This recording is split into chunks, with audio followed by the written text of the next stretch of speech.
So our reading from the Old Testament today comes from the book of Jonah, chapter 3, verses 1 through 5, and verse 10.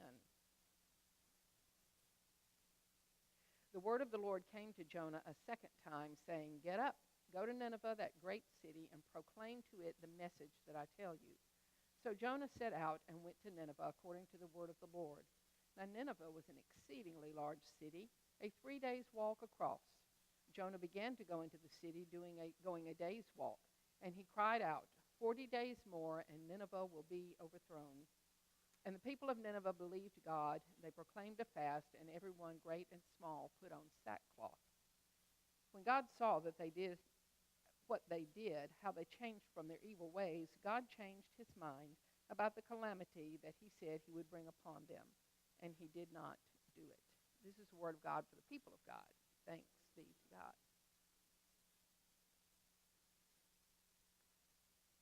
40 more days, and Nineveh shall be overthrown. 8 words. And all Jonah did was walk through the town for the first day. 40 days more, and Nineveh shall be overthrown.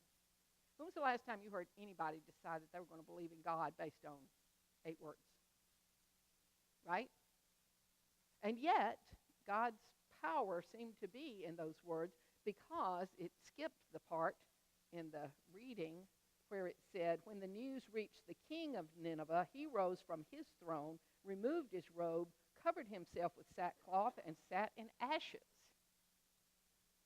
By the decree of the king, then he had a proclamation made in Nineveh, by the decree of the king and his nobles, no human being or animal, no herd or flock shall taste anything. They shall not feed, nor shall they drink water. Human beings and animals shall be covered with sackcloth, and they shall cry mightily to God. All shall turn from their evil ways and from the violence that is in their hand. Who knows? God may relent and change his mind. He may turn from his fierce anger so that we do not perish. And indeed, God did relent and change his mind. We're not going to get into process theology today about God changing God's mind, because he does it all the way through the scriptures. It means that there are different ways that people think of God. And so I'm just glad God changed his mind, because we don't live in a world now where we could just go out and say those words. You see cartoons of the prophet standing on the corner in an alb with a rope around his waist and a sign that says, the end is near, the end is coming. And that doesn't seem to motivate us to do anything, does it, except laugh and point. So I got to thinking about this scripture.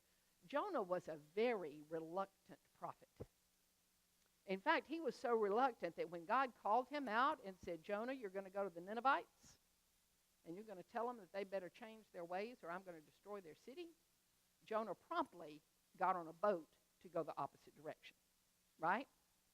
And while he's on the boat, these salty sailors who have been on the sea forever and working on boats in the water were so frightened by the huge storm that came up that they started asking around each other, somebody on this boat is causing this. And so, as always, they pointed fingers and found blame. And so Jonah finally says, well, it's me. I'm running away from God. And so they promptly pick him up and toss him over the side of the boat, where he is promptly swallowed up by a big fish. Not a whale, a big fish. And as he sits in the belly of this big fish and he moans and groans and complains to God, and woe is me, and I'm such a poor, oppressed person, God says, it's only one thing you need to do. Go where I send you. And so Jonah says, well, I guess that's better than spending the rest of my life in a smelly belly of a fish. And so he agrees, and the fish vomits him up on the side of the beach up there, and he cleans himself up, and he heads off to Nineveh, because God comes to him that second time once he's out of the belly of the fish and says, go to Nineveh and proclaim this, 40 more days, and Nineveh shall be overthrown. And no sooner does Jonah hit the first day than everybody falls on the ground and says, oh no, Is it because they had heard of God, of Jonah, and they were afraid? I don't understand that part of the story. I don't think we're intended to. We're simply to know that people heard this word proclaimed, and they fell to the ground. And then the king made it a proclamation over everybody, right? And God did indeed relent and change his mind. Now, you would think Jonah would be happy about that, wouldn't you? Not so much. But this was very displeasing to Jonah, and he became angry. He prayed to the Lord and said, "Oh, Lord, is not this what I said while I was still in my own country? That is why I fled to Tarshish at the beginning, for I knew that you are a gracious God, merciful, slow to anger, and abounding in steadfast love, and ready to relent from punishing." Well, darn it, right? And he goes on and says, "And now, O Lord, please just take my life from me, for it's better for me to die than to live." And the Lord said, "Is it right for you to be angry?" Then Jonah went out of the city and sat down east of the city and made a booth for himself there. He sat under it in the shade, waiting to see what would become of the city. How many times have we felt that way? Knowing that God has done something magnanimous and miraculous and gracious and compassionate and abounding in steadfast love and slow to anger, and we wish that God would have just struck down whoever we don't like or we're mad at. Don't we do that? I've been so distressed with the story of this couple in California that had abused those 13 children. And I told Rock the other day, I think there's a special place in hell for people like that. And then I immediately regretted it. Is that what we're supposed to say? No. The right response would be to say, as devastated as I am for that, we must all pray for those two people, and especially for those children. But isn't it hard to do?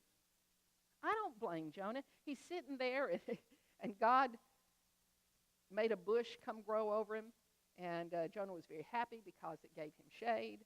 But then God sent a worm that attacked the bush and ate it, and it withered, all within a single time of the sun. And God prepared a sultry east wind. We've had those hot winds come in from other parts, and the sun beat down on him, and Jonah, he was so faint, he asked that he might die. "It is better for me to die than live." And God says to Jonah, "What's the matter with you?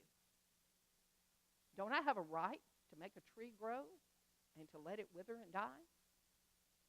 I'm God, and you're not."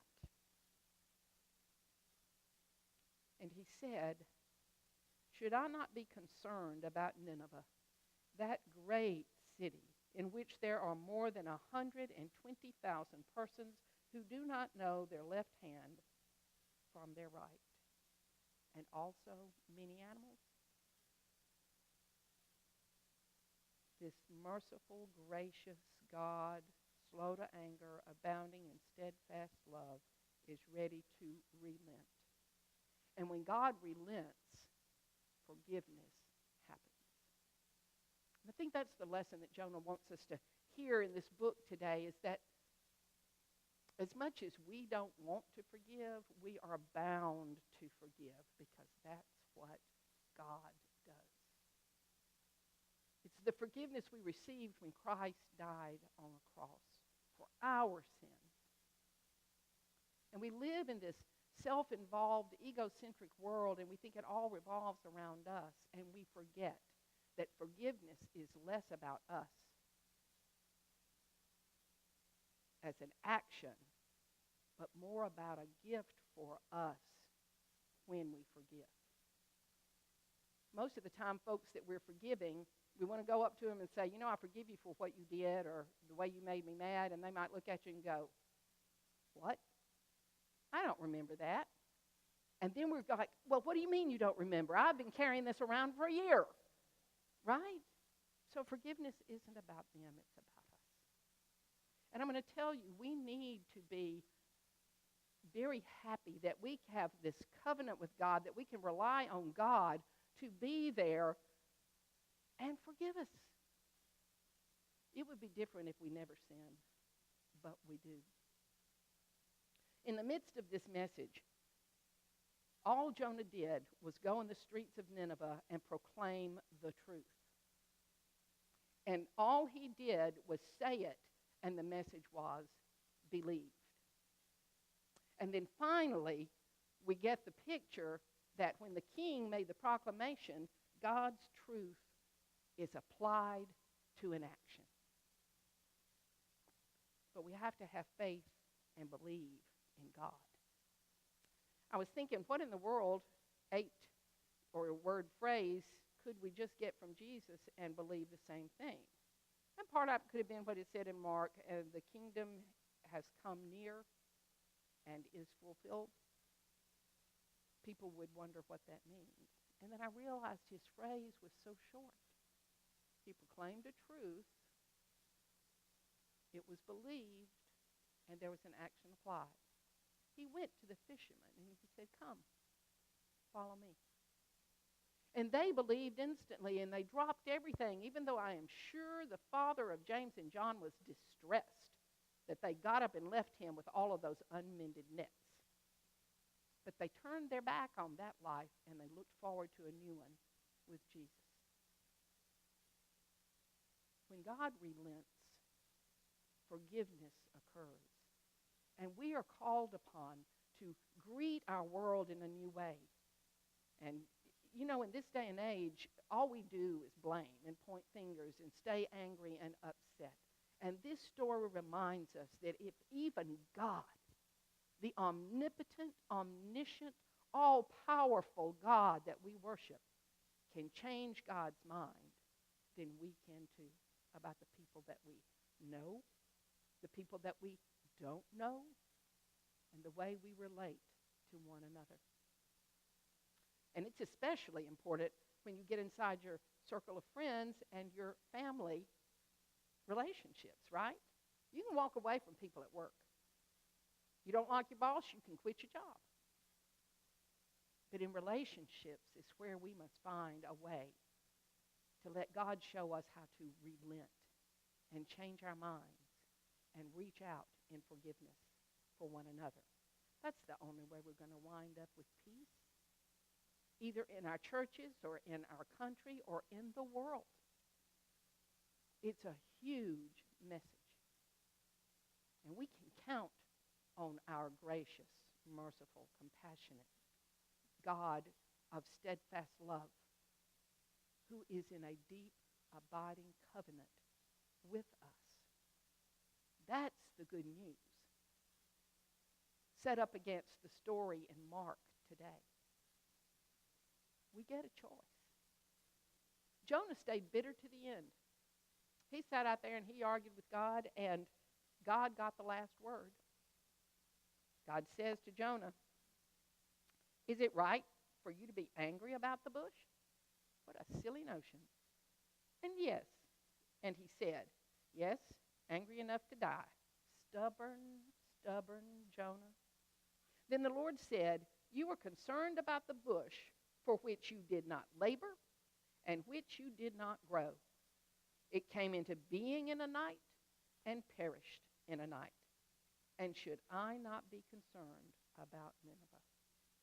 Of course God should be concerned, because the Ninevites are God's children too. All of us are God's children, created, known before we were born, and loved deeply by the God of steadfast love. When God relents, there is forgiveness. Amen? Amen. In response to our proclamation,